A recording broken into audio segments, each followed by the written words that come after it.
Hey, welcome to Talking 360. I'm Tony Scott, and with me is an old friend, a friend of mine I've known for years who does some great work here in St. Louis. Her name is Tracy Berry-McGhee. And Tracy, how are you? I'm doing well. I'm doing Good. well. How are you?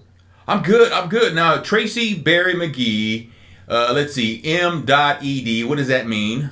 That's a master's of education. Okay. And then the LPC.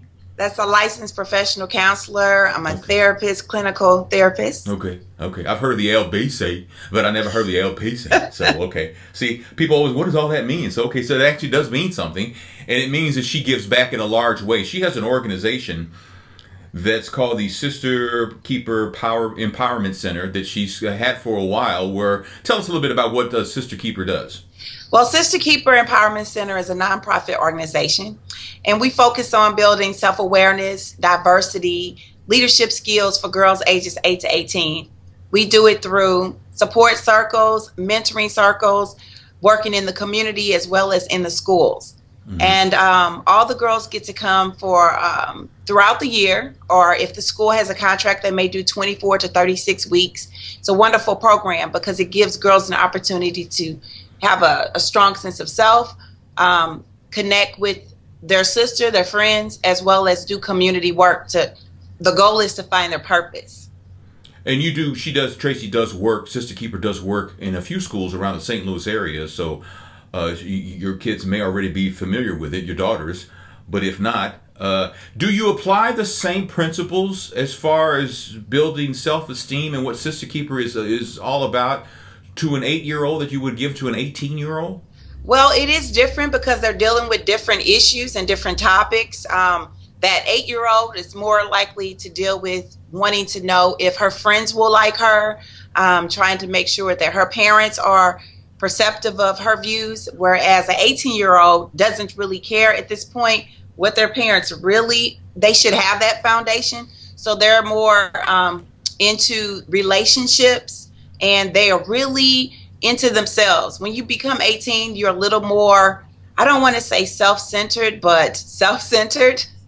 And so it's more about media. It's more about radio. It's more about television. It's more about their friends and making sure that their friends receive them and their relationships, their boyfriends. But with the younger girls, they really look for that through their role models, through their mentoring groups, and through their parents, which we all know that our mothers or our grandmothers or women in our neighborhood should be our first teachers. So, Tracy, do you find that this generation of young girls is in more crisis than ever before? Because you hear that America's youth are in crisis. Do you find that to be true in regards to dealing with young ladies? Absolutely. Absolutely. We have more to fight for. We have so much more that these girls can have access to. Both parents in the homes are working a lot. Our girls are attached more to media than ever. When we were growing up, we could maybe go to a summer camp, sit out on the porch, go play in the park. Now the park, you got to watch out for the strangers. When they're watching TV, the TV is talking back. There's group me's and all kind of ways to match up with people. A pen pal is not across the country. It's someone in your backyard that you haven't even met. And so, yes, there's a lot of other things that we have to deal with. Even the celebrities. There was not. I was going to ask you about that, celebrities. Tracy. I was going to ask you about that. How do you explain to a young lady that watching Kenya Moore and Nene Leakes and all that, that's not reality, contrary to what they call themselves, and they are not representing most women in life? How do you get them to understand that is just bunk? Right, right. I think that what we need to do is, unfortunately, media doesn't show us two different examples. They don't show us like, well, maybe there's a positive show and then there's a negative show to show them this is a good thing and then this is the bad thing. We don't have that example. And so the only way that we can do that is through media.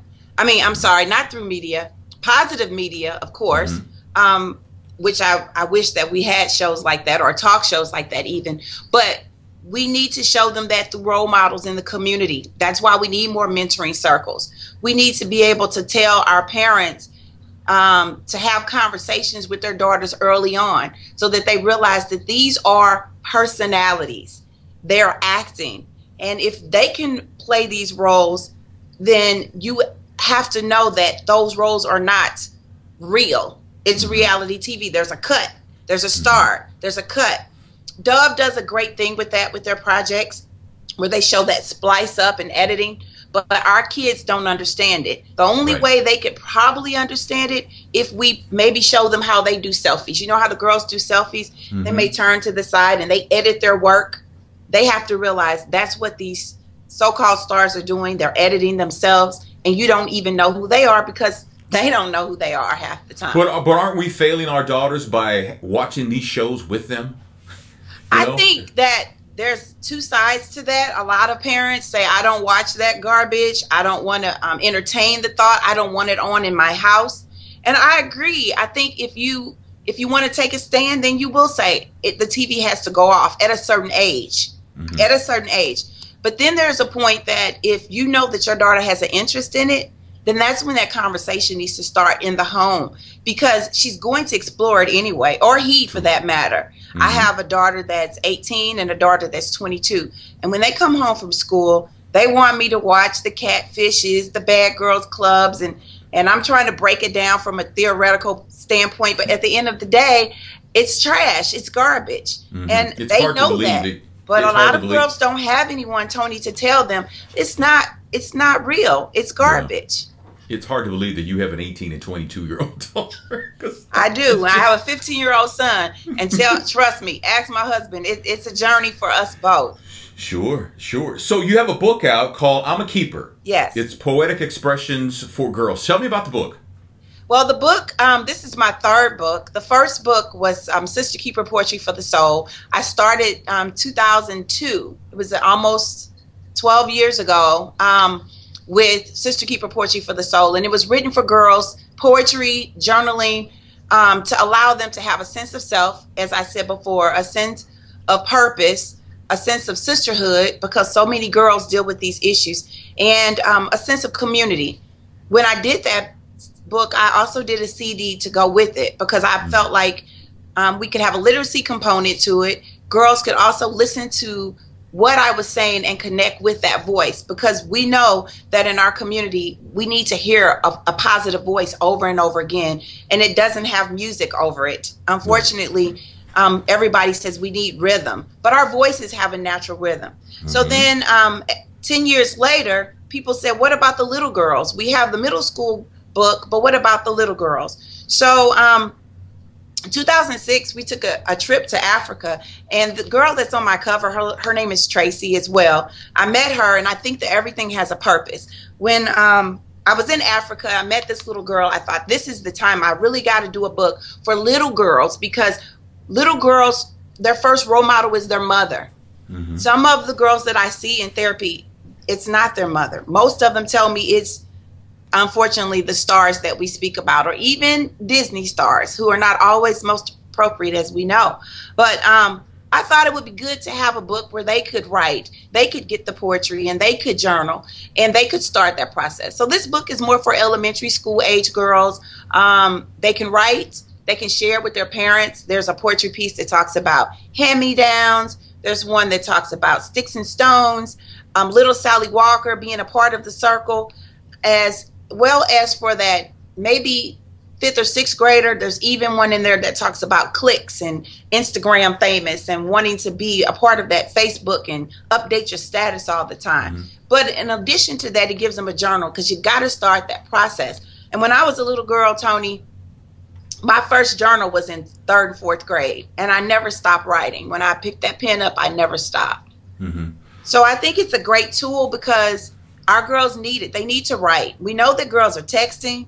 Oh, they text so much, but they need to write. And that writing a letter to yourself, it's old.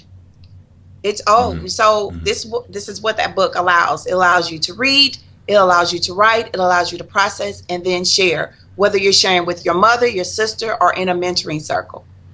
Tracy Berry-McGhee's book is called I'm a Keeper, and you're doing actually like a book tour around St. Louis. But to be honest, you're available this summer to go around the Midwest and do a tour, a workshop maybe with some young girls and stuff like that. Because you did tell me you're going to Chicago in the near future. I am actually. I am here the month of June, and I'm willing to go to other states as well.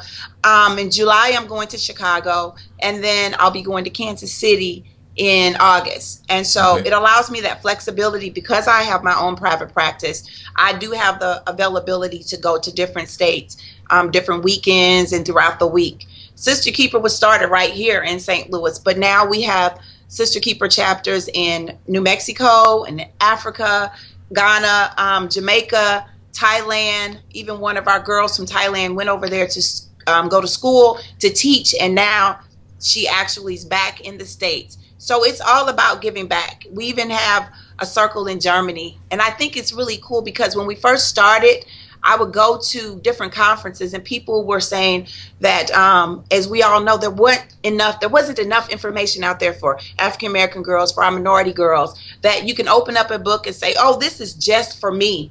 Mm-hmm. But when I start looking at it, the concept was there for all girls. There weren't enough positive media and positive books that spoke to all girls. And that's what Sister Keeper does. Tony, a lot of people hear Sister Keeper, but Sister Keeper is spelled with an A instead of an ER, because biologically you may have a sister. I have many sisters, but we're all sisters. And that's why it's spelled with the A, because that's black, white, tall, short, thick or thin, hazelnut blend. If you can open up that multicultural Crayola box and find your color, then you're a Sister Keeper. So if people are interested in having you do your tour stop off in their part of St. Louis or their organization, or maybe someone wants you in Columbia, right? How would they reach Tracy Berry-McGhee? You can go through our website. Our website is www.sistakeeper.com. That's SISTAKEEPER.com.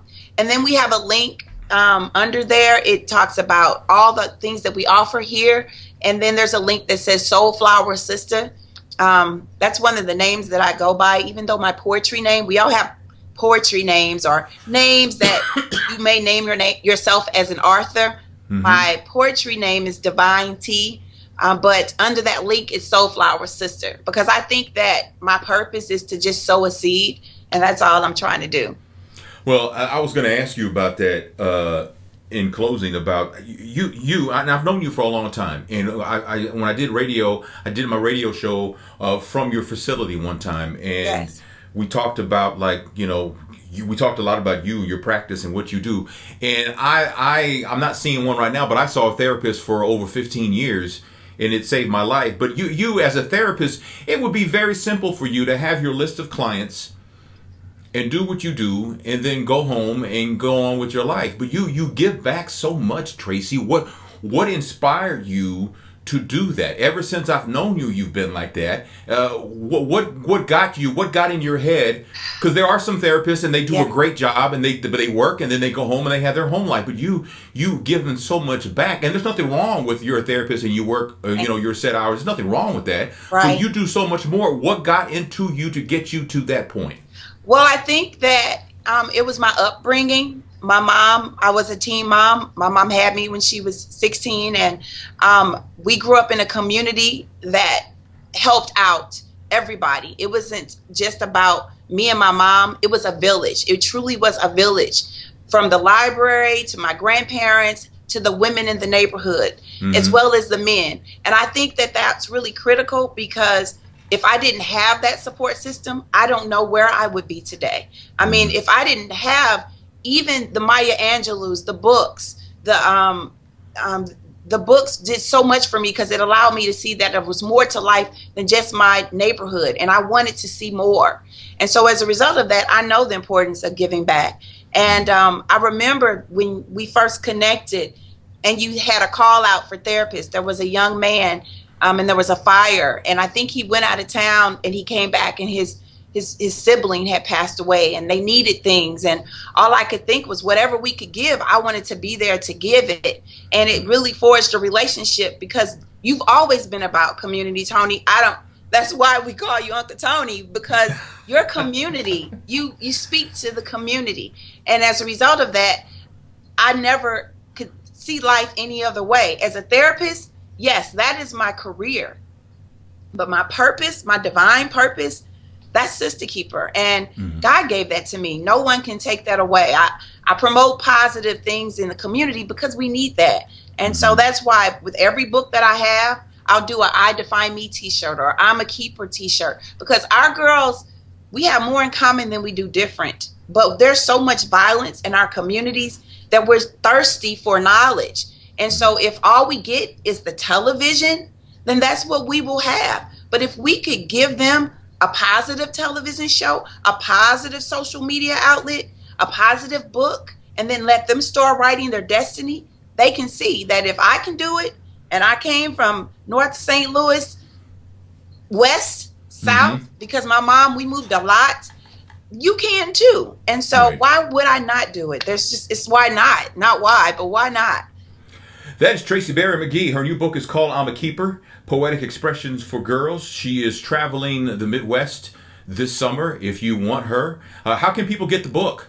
You can get the book through, it's available on Amazon, of course. It's available through our website and right here in at our office. You can definitely come. You can contact me again through our website. All of the information is there. You can come to my private practice, Imani Therapy.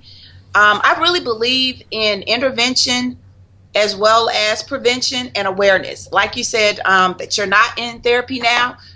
A lot of times in our community, people think, oh, do I have to go when I have an issue?